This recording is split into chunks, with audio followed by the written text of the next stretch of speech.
அனைவருக்கும் கோபிநாத்தின் அன்பு வணக்கங்கள் நண்பர்களே. வீட்டில் ஒருத்தருக்கு நல்ல காலம் வரப்போகுது அப்படின்னா அதை எப்படி தெரிஞ்சுக்கிறது அப்படிங்கிறத தான் இந்த பதிவில் பார்க்க இருக்கோம். எப்படி தெரிஞ்சுக்கலாம்? அடுத்த நாள் காலையில் நம்ம கண் விழிச்சிட்டாலே நமக்கு நல்ல காலம் பிறந்துருச்சு அப்படிங்கிறதான் அதனுடைய அர்த்தம். ஏன்னா சில பேர் படுக்கிறாங்க, எந்திரிக்கிறதே இல்லை. ஆனால் நமக்கு இறைவன் இன்னொரு நாளை நம்மளுக்கு கொடுத்துருக்கிறார் அப்படிங்கும் போதே நமக்கு நல்ல காலம் பிறந்துருச்சு அப்படிங்கிறத தெளிவாக தெரிஞ்சுக்கணும். சரி, அதை தாண்டி நீங்கள் எதிர்பார்க்குற மாதிரி நல்ல காலத்தை பற்றி சொல்லணும் அப்படின்னா அதையுமே சொல்லலாம். பொதுவாக பார்த்தா இந்த மன இறுக்கம் அப்படிங்கிறது எப்பவுமே இருந்துக்கிட்டு இருக்கும். ஏதாச்சும் ஒரு பிரச்சனை வந்துக்கிட்டே இருக்குது அப்படிங்கும் போது அந்த மன இறுக்கம் இருக்கும். திடீர்னு மனசு ரெக்க கட்டி பறக்கிற மாதிரி மாறி இருக்கும். அப்படியே என்னன்னே தெரியாமல் அப்படியே புதிதாக பிறந்த மாதிரி ஒரு எண்ணம் மனசில் உண்டாகுது அப்படின்னாலே உங்களுக்கு நல்லது நடக்க போகுது அப்படிங்கிறது அது அறிகுறியாக இருக்கும். இன்னொரு நிறைய சான்றோர்களோட தொடர்பு அப்படிங்கிறது கிடைக்க ஆரம்பிக்கும். நிறைய நல்ல நல்ல அறிவுரைகளை கூறுவார்கள். மனம் தெளிவாக அதை உள்வாங்கி கொள்ளும். அடிக்கடி குலதெய்வ கோயிலுக்கு போகிறதுக்கான சந்தர்ப்பம் ஏற்படும். நீங்கள் எவ்வளோதான் வேலை பளுவில் இருந்தாலும் எதேர்ச்சியாக அந்த ஊர் பக்கமாக போகிறதுக்கான நம்மளுக்கு பயணம் திட்டமிட்டு இருக்கும். சரி, அப்படியே கோயிலுக்கு போயிட்டு வரலாம் அப்படிங்கிற அந்த மாதிரியாவது குறைந்தது அடிக்கடி அந்த குலதெய்வ ஆலயத்தை மிதிக்கக்கூடிய வாய்ப்பு அப்படிங்கிறது உங்களுக்கு கிடைத்திருக்கும். அதே போல நிறைய சித்தர் ஆலயங்களை விஜயம் செய்யக்கூடிய அந்த ஒரு வாய்ப்பும் உங்களுக்கு கிடைத்திருக்கும். ஏன் இதை குறிப்பிட்டு சொல்றோம் அப்படின்னா, சித்த பெருமக்கள் நமது கஷ்டத்தை போக்குறதுக்கான வழியை காமிப்பாங்க, அவங்க தீர்க்க மாட்டாங்க. நம்ம மனசுக்குள்ள குழப்பமா இருக்க சில விஷயங்களுக்கு விடை காண வழிவகை செய்து தருவார்கள். அது ஒண்ணு. எப்பவுமே இல்லாம தான தர்மம் செய்ய வேண்டும் என்ற மனம் உங்களுக்கு வந்திருக்கும். பிற ஜீவராசிகளை பார்த்து கலங்கி நிற்கக்கூடிய அந்த மனமானது உங்களுக்கு வந்திருக்கும். கஷ்டப்படுறாங்க யாராச்சும் அப்படின்னா உங்க மனசு உடனே இறங்கி போய் அவங்களுக்கு ஏதாச்சும் செய்யணும் அப்படிங்கிற மனசு உங்களுக்கு வந்திருக்கும். உங்ககிட்ட இருக்கிறத எடுத்து நீட்டணும், தம்மிடம் இருக்கக்கூடிய செல்வத்தில் ஒரு பகுதி அவர்களுக்காக செய்யணும் அப்படிங்கிற எண்ணம் உங்களுக்கு வந்திருக்கும். வறுமையிலேயே இருந்தாலும் அது வரும். அப்படி வருதுனாலே நல்லா தெரிஞ்சுக்குங்க, நல்ல காலம் பிறந்துருச்சு அப்படின்னு. ஏன்? பிற ஜீவராசிகள் துன்பப்படுவதை பார்த்து நீங்கள் துன்பப்படுகிறீர்கள் என்றால் உங்கள் துன்பத்தை இறைவன் நீக்கி விடுவார்.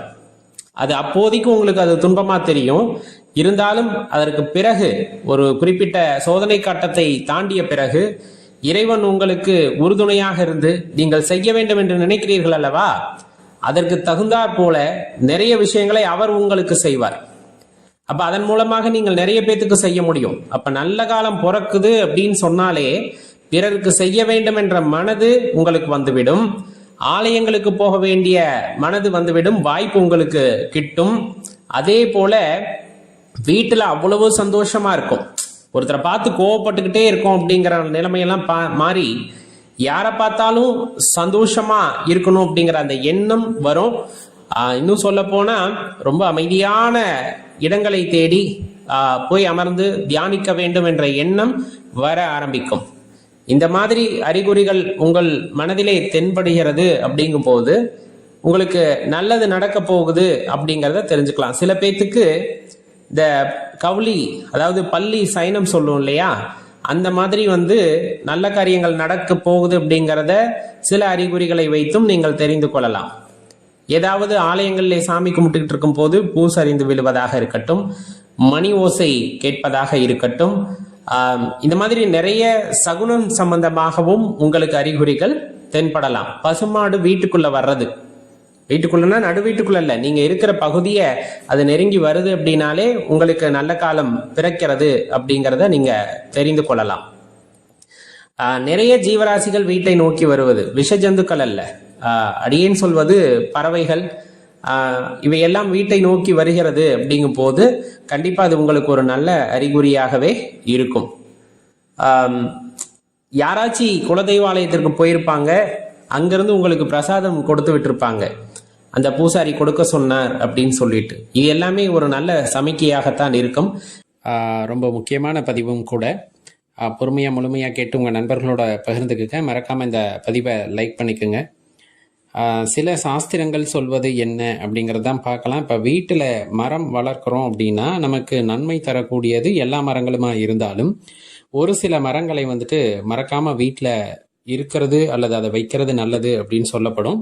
அந்த வகையில் பார்த்தா தென்னை மரம், பலாமரம், வாழை மரம், கமுகு மரம், மாதுளை, திராட்சை கொடி, வேப்ப மரம் வைக்கலாம், முல்லைப்பூ வைக்கலாம், மல்லிகைப்பூ வைக்கலாம், துளசி வைக்கலாம், எலும்பிச்சம்பழ மரம் வைக்கலாம், பவளமல்லி, மாமரம் இருக்கலாம், பன்னீர் செடி, திருநீர் பத்திரி, கற்பூரவல்லி வைக்கலாம். இந்த மாதிரி இருக்கக்கூடியதோடு சேர்த்து எலுமிச்சை மரத்தையும் வந்து வைக்கலாம்.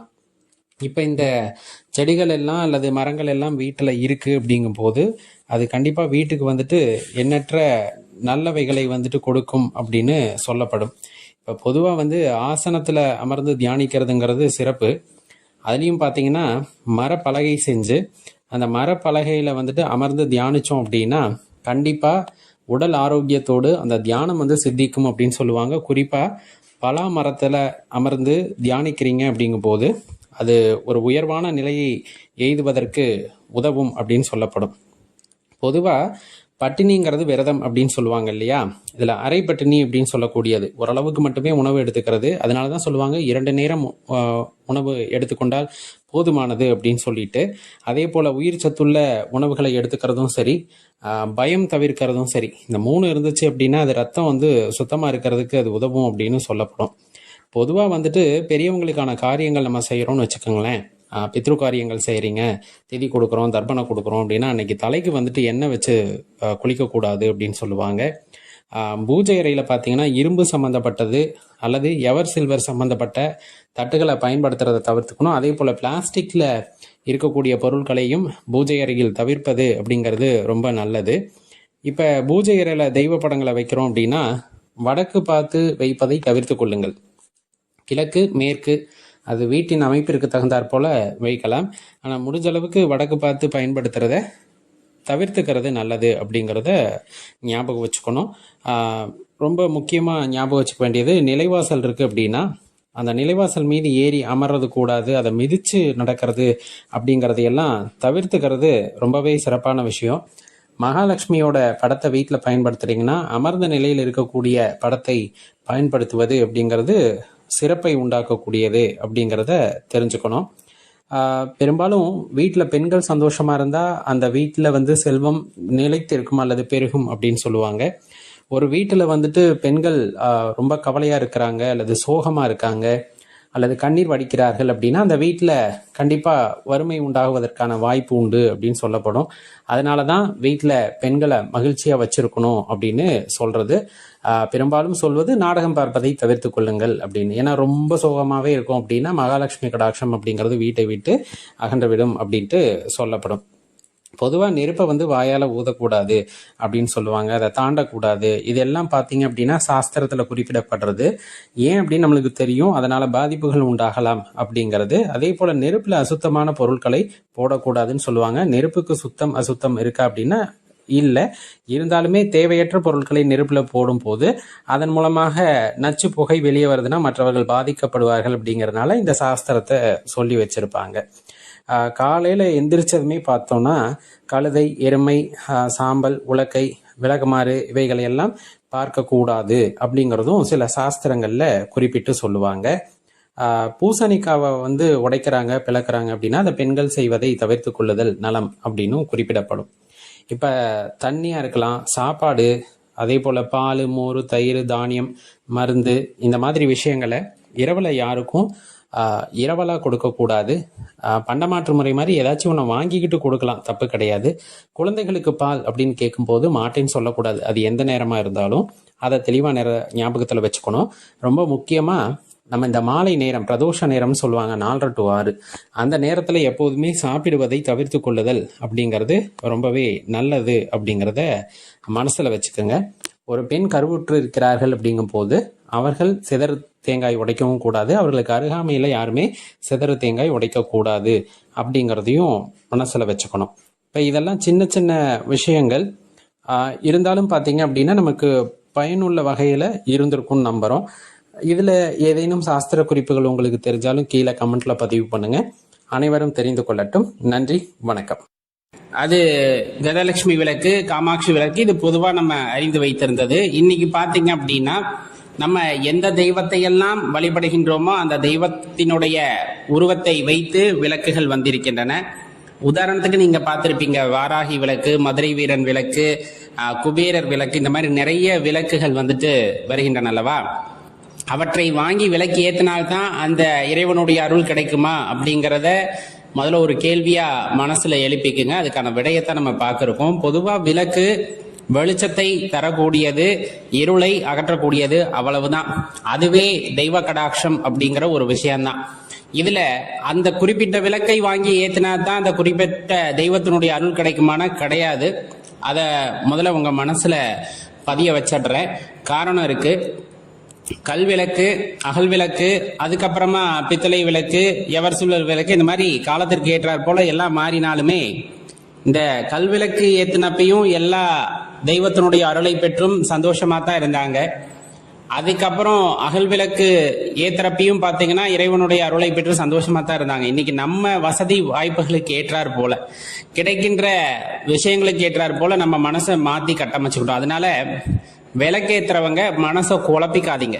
இப்ப உங்களுக்கு வாராகி தேவியை பிடிக்கும் அப்படின்னு நினைச்சீங்கன்னா வாராகி அம்மனோட படம் வச்ச அந்த விளக்க வாங்கி ஏத்தினா தான் அம்மனுடைய அருள் கிடைக்கும் அப்படிங்கிறது தவறான ஒரு வார்த்தை. அப்ப என்ன பண்ணனா இறைவனுடைய அருள் கிடைக்கும்? இது எல்லா தெய்வத்துக்கும் பொருந்தும். அடியேன்னு சொல்வது அம்மாவை வச்சு சொல்றேன்.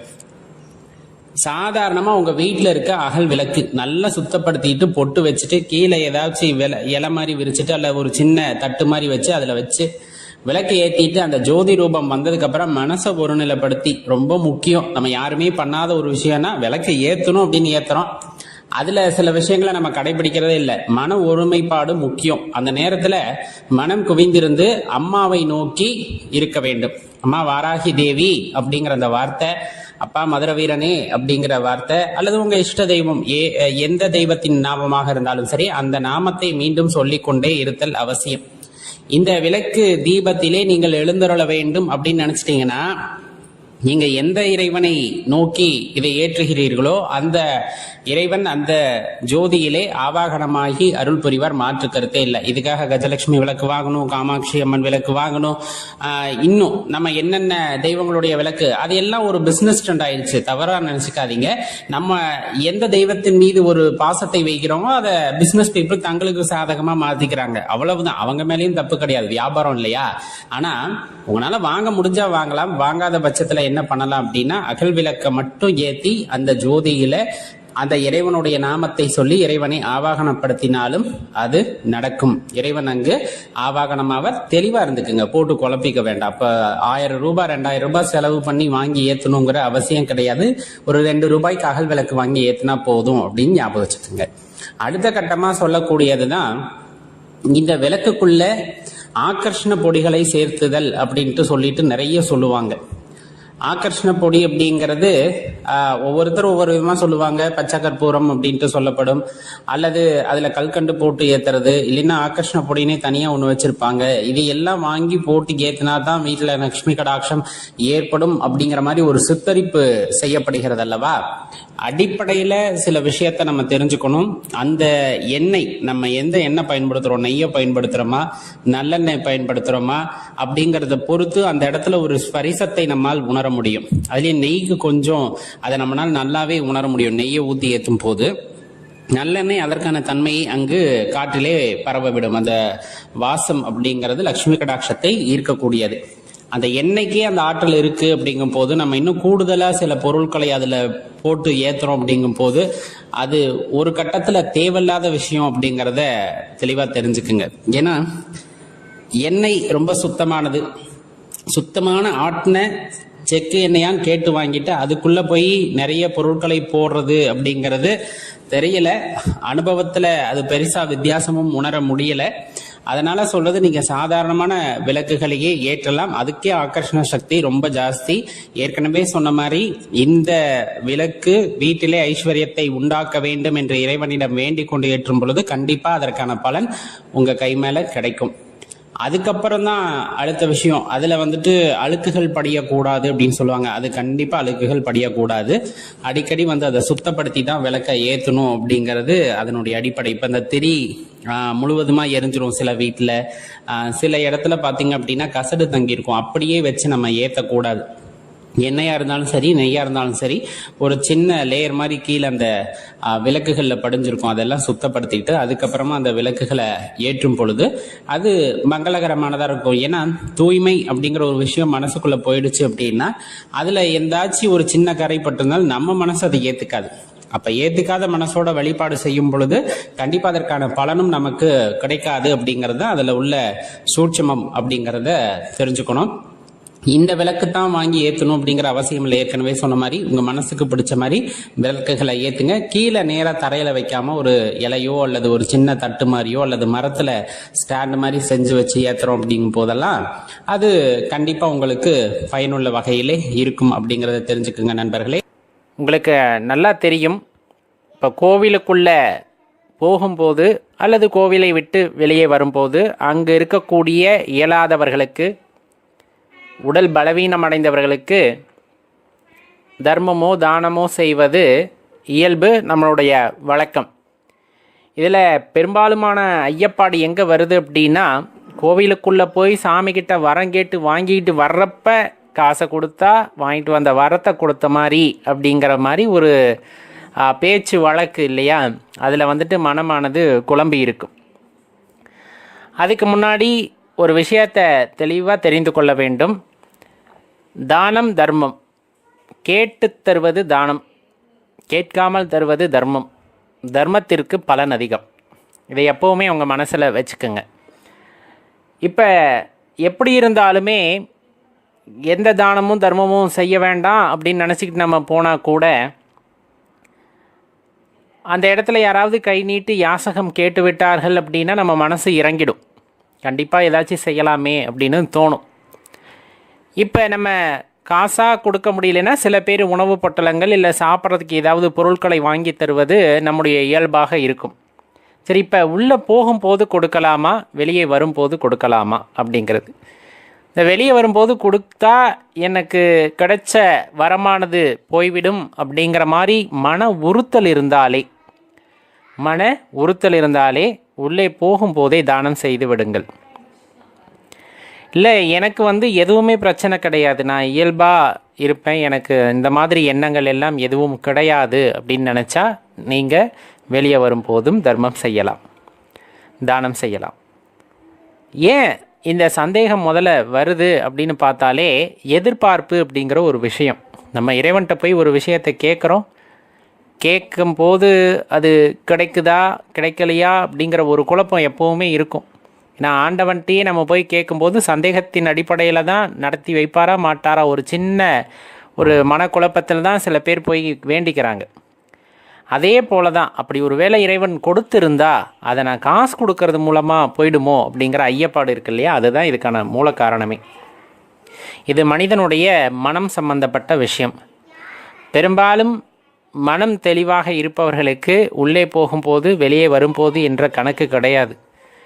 கர்ணன் அப்படிங்கிற அந்த ஒரு உத்தமரை பற்றி உங்களுக்கு தெரியும். அவர்கிட்ட எப்போ போய் கேட்டாலும் தானம் கொடுப்பாரு அப்படின்னு சொல்லுவாங்க, தர்மம் செய்வார் அப்படின்னு சொல்லுவாங்க. அவருக்கு கிடைத்த புண்ணியம் அப்படிங்கிறது அவர் உயிரை கூட பிடிச்சு வச்சிருந்தது. அந்த தர்ம தேவதை அந்த உடலை விட்டு அந்த உயிரை பிரிப்பதற்கு அனுமதி தரவில்லை. காரணம் அவ்வளவு தான தர்மம். அவர் இதெல்லாம் பார்த்து செஞ்சிருப்பார், ஆனால் கண்டிப்பாக கிடையாது அப்படிங்கிறத நம்ம உறுதியாக இந்த இடத்துல சொல்லலாம். வேண்டுவோருக்கு வேண்டுவனவற்றை வேண்டும் பொழுது தருவதுதான் சிறப்பே தவிர நம் மன சஞ்சலத்தோடு நீங்கள் உள்ளே போகும்போது கொடுத்தாலும் சரி, வெளியே வரும்போது கொடுத்தாலும் சரி, அதற்கு பலன் இல்லாமல் தான் போகும். எதுக்கு?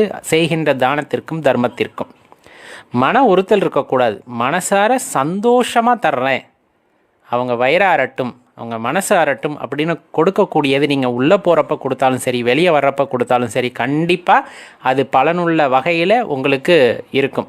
இன்னும் சொல்கிறேன், நம்ம இதை எதிர்பார்த்து எதையும் செய்யக்கூடாது. ஒருவேளை அதை தானமாக தர்மமாக உங்கள் கணக்கில் சேரணும் அப்படின்னா மனசில் உறுத்தல் இல்லாமல் செய்யுங்க அப்படின்னு தான் சொல்கிறது.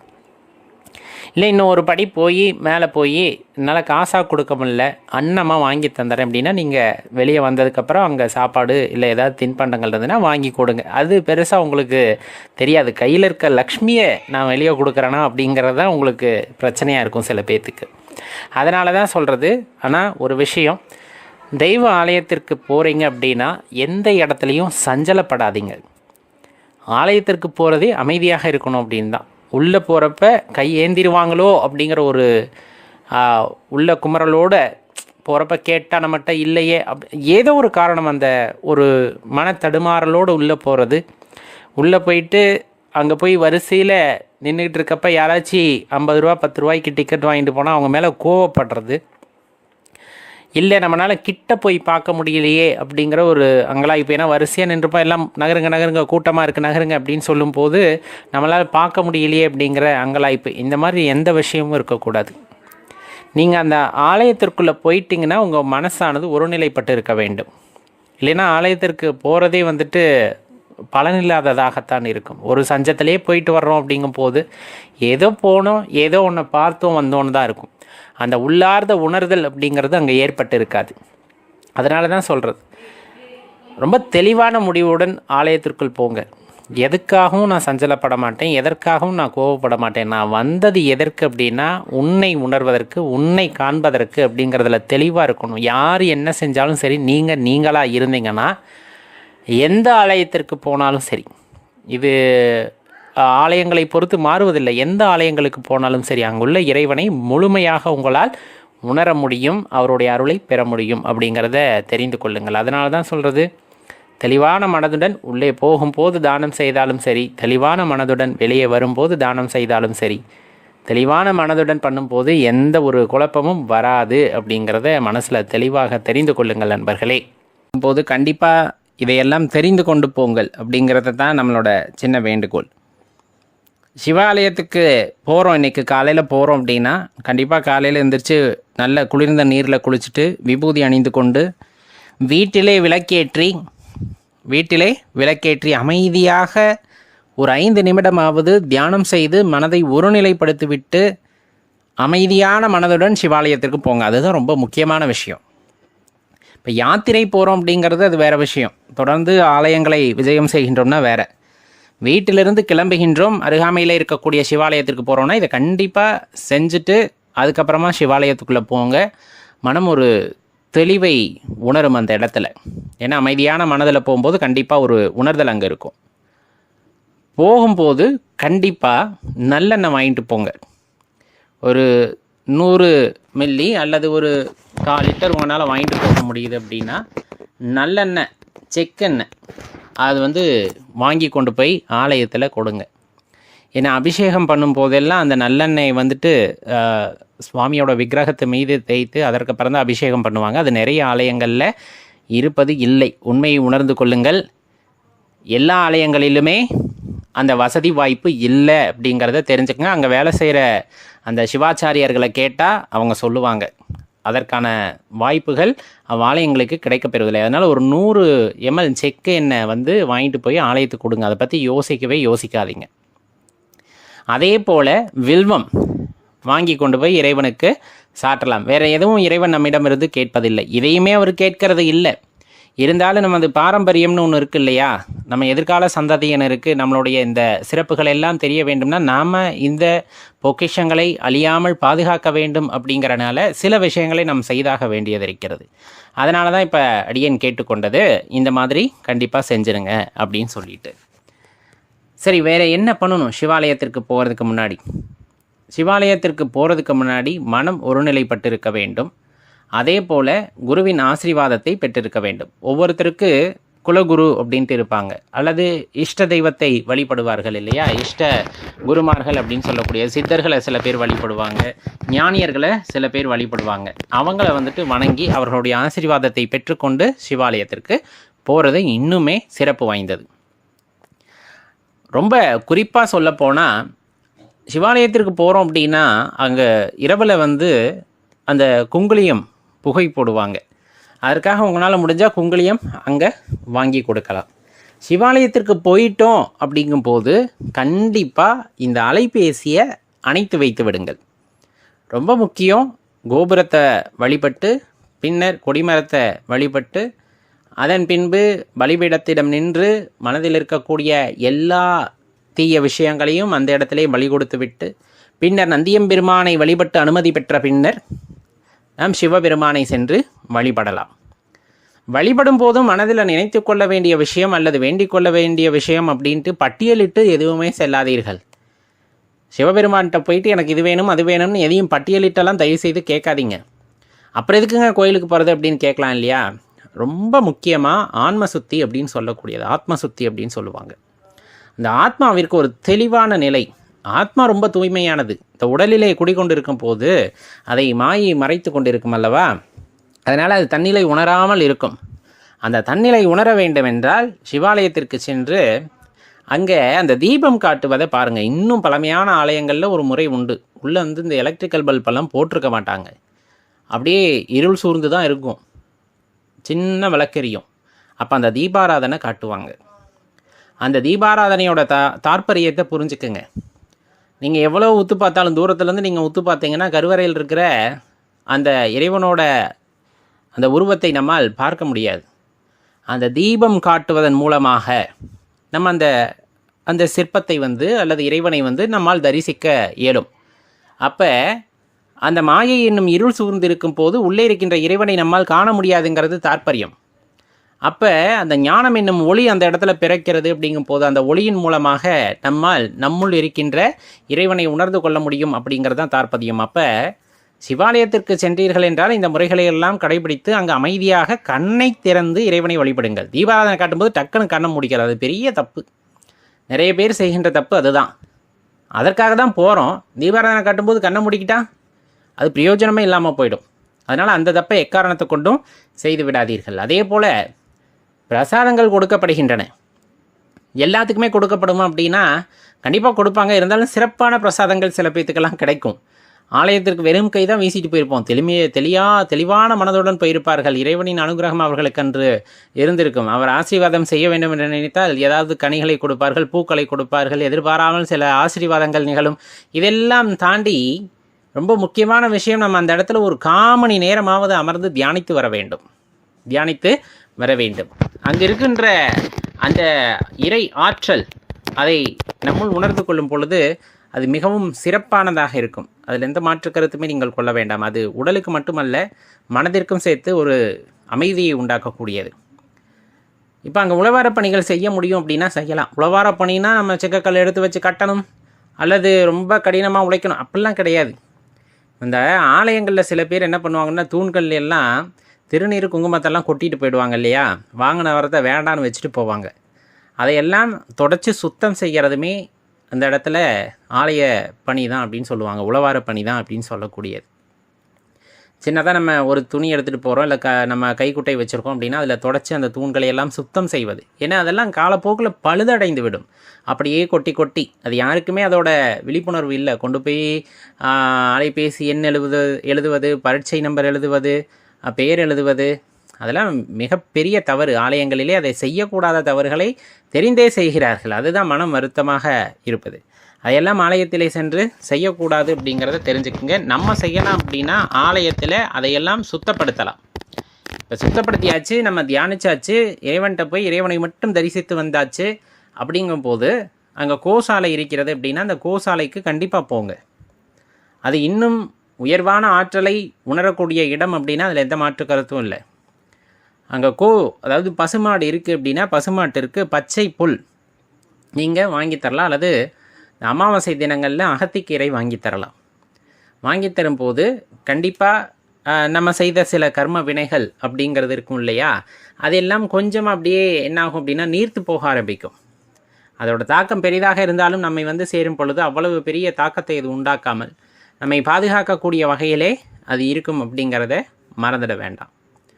சிவாலயத்துக்குள்ளே போகும்போது ரொம்ப இறுக்கமான உடை அணிந்து செல்லாதீர்கள். கொஞ்சம் தளர்வான பருத்தி நூலாலான இலைகளை அந்த ஆடைகளை அணிந்து கொண்டு போகும் பொழுது கண்டிப்பாக அந்த முழுமையான ஆற்றலை உங்களால் உணர முடியும். ஏன் இறுக்கமான ஆடை வேண்டாம் அப்படின்னா கண்டிப்பாக அது உடலில் ஒரு அசௌகரியத்தை உண்டு செய்துவிடும். இல்லை எனக்கு அது சரியாக தான் இருக்கும் அப்படின்னு வாதம் செய்வது வேறு, அங்கே இருக்கக்கூடிய ஆற்றலை உணர வேண்டும் அப்படிங்கிறவங்களுக்கு இறுக்கமான ஆடை எப்பொழுதுமே ஒத்து வராது. அது கண்டிப்பாக அது உங்களுக்கு அது சௌகரியத்தை கொடுத்தாலும் அந்த ஆற்றலை உங்களால் அதை உணர்ந்து கொள்ள முடியாது. ரொம்ப மென்மையான ஆடையாக இருக்கும் பொழுது கண்டிப்பாக அந்த ஒரு உடல் சிலிர்ப்பு, அங்கே இருக்கக்கூடிய அந்த குளுமை, இன்னும் சொல்லப்போனால் ஒரு அதீத ஆற்றல் அங்கே இருப்பதை ஒரு சில நேரங்களிலே நம்மால் உணர முடியும். அதற்கு ஆடைகளும் ஒரு வகையிலே காரணமாக இருக்கும். சிலர் அணிந்து கொண்டு செல்கின்ற நகைகளாக இருக்கலாம். இந்த மாதிரி நிறைய விஷயங்கள் இருக்கிறது. ஒவ்வொருவருக்கு அவரவர் தன்மைக்கு ஏற்றவாறு இறைவன் தன்னை உணர்த்துகிறார். இதெல்லாம் எதுவுமே இல்லைனா கூட மனம் ஒரு சுத்தமான நிலையிலே நம்ம ஆலயத்திற்குள் செல்கின்றோம் அப்படிங்கும்போது கண்டிப்பாக நம்ம இறைநிலையை உணர்ந்து கொள்ள முடியும். எக்காரணம் கொண்டும் இந்த கேள்வியை உங்களுள் எப்பொழுதும் எழுப்பாதீர்கள் அப்படின்ட்டு தான் நம்ம சொல்லிக்கிறோம். காரணம், நீ தூங்கினாலும் உன்னுள் இருக்கின்ற சிவம் என்றும் தூங்குவதில்லை அப்படிங்கிற அந்த உண்மையை நீங்கள் உணர்ந்து கொள்ளணும். சாதாரண விஷயம் அல்ல, நீங்கள் தேட வேண்டிய விஷயம் அப்படிங்கிறது தான். உங்களுள் நீங்களாகவே இறைவன் இருக்கும் பொழுது அதை மறந்துவிட்டு நான் என்ற கர்வத்தில் அலையும் போது அவர் என்றும் வெளிப்படுவது இல்லை அப்படிங்கிறது தான் உண்மை. அந்த நான் அப்படிங்கிற அந்த கர்வத்தை விட்டொழித்து உண்மையாக நான் என்பது யார் என்ற தேடுதலை ஒருத்தன் தொடங்குகின்றான். அப்படிங்கும் போது உள்ளிருக்கும் சிவம் தானாக வெளிப்படுகின்றது. இந்த உண்மையை தெரிந்து கொண்டவர்கள் வாழ்க்கையில் சிவத்தேடலில் ஈடுபடுகிறார்கள். மற்றவர்கள் இந்த வாழ்க்கை என்னும் மாயையில் சிக்கி அழிந்து போகின்றார்கள் அப்படிங்கிறத எல்லோரும் உணர்ந்து கொள்ள வேண்டும். சாதாரணமாக சிவம் உம்மை ஆட்கொண்டு விட்டது என்று எப்படி தெரிந்து கொள்ள முடியும் தெரியுமா? உங்கள் மனதில் கருணை பெருக்கெடுத்து ஓடும். கருணை என்பது மிகப்பெரிய மழையாக உண்டாகும். யார் கஷ்டப்பட்டாலும் அதை பொறுத்துக்க மாட்டோம். பார்க்கும் போது அது அந்த கஷ்டத்தை தீர்த்து வைக்க வேண்டும் என்று நினைப்போம். ஏனென்றால் கஷ்டத்தை தீர்ப்பவன் இறைவன் அப்படிங்கிறத உணர்ந்துக்குங்க. உங்களை இறைவன் ஆட்கொண்டு விட்டார் அப்படிங்கும் போது பிறர் கஷ்டத்தை பார்த்து கொண்டு பொறுத்து கொண்டு இல்லாமல் அவரின் கஷ்டத்தை தீர்க்க வேண்டும் என்று நினைப்போம். பார்க்கின்ற எல்லா ஜீவன்களையும் இறைவனாக கருதி அந்த இறைவனுக்கு நம்மால் முடிந்த சேவையை செய்ய வேண்டும், அன்பை காட்ட வேண்டும் என்று அன்பை மழையாக பொழிவோம். நமக்குள் ஒரு உற்சாகமான தேடுதல் ஏற்படும். இறைவன் என்னுள் எங்கிருக்கின்றான் என்ற அந்த தேடலானது விடாப்பிடிவாதமாக மிகவும் பிடிவாத குணத்தோடு தேட ஆரம்பிப்போம். அந்த தேடுதல் என்பது உங்களுக்குள் தொடங்கிவிட்டால் இறைவன் உங்களை ஆட்கொண்டு விட்டார் என்பதுதான் அர்த்தம். அதன் பின் நமது வாழ்க்கையை தலைகீழாக மாறும். அதைத்தான் நாம் காண வேண்டும். சாதாரணமாக நாம் கூறுகின்ற நல்லவன் கெட்டவன் என்பதோ, உண்மை பொய் என்பதோ, நன்மை தீமை என்பதோ எதுவும் இல்லை என்பது சிவனை உணர்ந்தவர்களால் மட்டுமே தெரிந்து கொள்ள முடியும். உலகத்தில் இருக்கின்ற எல்லா உயிரினங்களும் எல்லா உயிர்களும் எல்லாவும் இறைவனாக இருக்கின்ற பட்சத்தில் நாம் பார்க்கின்ற பார்வை நேராக இருக்கும் பொழுது அனைவரும் தன்னுள் இருக்கும் சிவத்தை உணரும் போது இந்த உலகம் சுபிக்ஷமடையும் அப்படிங்கிறதுல எந்த மாற்று கருத்தும் யாராலும் சொல்ல முடியாது. உள்ளிருக்கின்ற அந்த இறைவனை உணர்ந்து கொண்டதற்கு மேலும் வாழ்வதற்கான வழிகாட்டுதல் அவரே காட்டுவார் அப்படிங்கிறத நீங்க புரிந்து கொள்ள முடியும். இறைவனை உணர்ந்தவர்களுக்கு அவர் ஒரு வழிகாட்டி அப்படிங்கிறது நல்லாவே தெரியும். நாம் எந்த முடிவும் எடுக்க தேவையில்லை, ஏற்கனவே அவர் நமக்கு விதித்தது. நமக்கு அவர் வழிகாட்டுகின்றார் நன்னெறியில் நடப்பதற்கு. இந்த உலகத்தை நேசித்து அதனுடன் இரண்டர கலந்து இறுதியில் இறைவனோடு கணக்கும் பாக்கியம் எத்தனை பேருக்கு கிடைத்து விட போகிறது சிவபெருமானை நேசிப்பவர்களை விட. உண்மையாக சிவபெருமானை நேசித்தால் கண்டிப்பாக இந்த உலகத்தில் இருக்கும் ஜீவன்கள் அனைவரையும் நேசிப்போம். நாம் இந்த உலகை நேசிப்போம், இந்த பிரபஞ்சத்தை நேசிப்போம், அதனினும் மேலான எம் பரம்பொருளை நேசிப்போம். அப்படிப்பட்ட பாக்கியம் ஒருத்தருக்கு கிட்டிவிட்டது என்றால் அவரை விட மேலானவர் அப்படின்ட்டு நம்மளால யாரையும் குறிப்பிட்டு சொல்ல முடியாது. ஏனென்றால் இறைவனுடன் இரண்டர கலக்கும் இன்பத்தை அவர் பெறுகின்றார் அப்படிங்கிறது தான் உண்மை. ஆனா அவ்வளவு சாதாரணமாது கிடைச்சிடாது. அவ்வளவு சாதாரணமான முள்ளிருக்கின்ற இறைவனை கண்டறிய முடியாது. உன்னுள் அந்த அன்பு பெருக்கெடுக்க வேண்டும், உன்னுள் இறைவனை கண்டறிய வேண்டும் என்ற வேட்கை தொடங்க வேண்டும். அப்போது சரியான குருவின் வழிகாட்டுதலுடன் அந்த தேடுதலை நீங்கள் தொடங்கும் போது இறுதியில் உங்கள் பயணம் வெற்றியடையும் அப்படிங்கிறதுல எந்த மாற்று கருத்தும் கொள்ள வேண்டாம். இறைவனை இனம் கண்டறிந்து கொண்டவர்களுக்கு என்றும் துன்பம் என்பதும் கிடையாது, இன்பம் என்பதும் கிடையாது. வெறும் பார்வை மட்டுமே, வெறும் மௌனம் மட்டுமே அவர்களிடம் இருந்து கிடைக்கின்ற பதிலாக இருக்கும். அவ்வாறு இருக்கும்போது நமக்கு கிடைக்கின்ற அமைதியும் அந்த ஞானமும் அந்த ஆனந்தமும் வேறு யாராலும் அடைய முடியாது அப்படிங்கிறத தெரிஞ்சுக்குங்க. அப்ப இறைவனை உணர வேண்டும். நம்முள் இருக்கின்ற இறைவன் நமக்கு வழிகாட்டுகின்றார். அந்த இறைவன் வழிகாட்டுதலில் நாம் தொடர்ந்து செல்கின்றோம். அந்த இறைவனுடைய நாம் இரண்டரை கலக்க வேண்டும் அப்படிங்கிறத தான் இந்த நேரத்துல நீங்க தெரிஞ்சுக்கணும். எல்லாமல் அந்த பரம்பொருள் உம்முள்ளே இருக்கின்றார். தேடு அப்படின்ட்டு தான் சொல்றாங்க சித்தர்களும் ஞானிகளும். உள்ளே தேட வேண்டும், அதனை விட்டுவிட்டு வெளியே தயவு செய்து தேடாதீர்கள். உள்ளே தேடக்கூடிய ஞானம் இல்லாதவர்களுக்குத்தான் புறத்தேடல் அப்படிங்கிறது. அந்த புறத்தேடலிலும் மேலான ஒரு தேடல் அப்படிங்கிறது அகத்தேடல் அப்படிங்கிறத உணர்ந்து கொண்டால் போதும், உம்முள் இருக்கின்ற சிவம் வெளிப்படும். உம்முள் இருக்கின்ற சிவத்தை நீங்கள் உணர்ந்து கொள்ளலாம். அப்ப உங்களுக்குள்ள இருக்க அந்த மாயை அகன்று விடுகிறது. அப்படிங்கும் போது உம்முள் இருக்கின்ற அந்த சிவத்தை நீங்கள் உணரும் போது அடைகின்ற எல்லையில்லா இன்பமானது ஈடு இணை இல்லாதது, ஒப்புமை இல்லாதது என்பதை நாம் உணர்ந்து கொள்ளும் தருணத்தில் கிடைக்கின்ற மகிழ்ச்சிக்கு அளவே இருக்காது. நண்பர்களே, தேடுங்கள், தேடலை ஆரம்பியுங்கள் என்றுதான் கூறுகின்றோம். நன்றி, வணக்கம். நம்ம தமிழ் நம்ம சேனல். இந்த வீடியோவை லைக் பண்ணுங்க, ஷேர் பண்ணுங்க, கமெண்ட் பண்ணுங்க.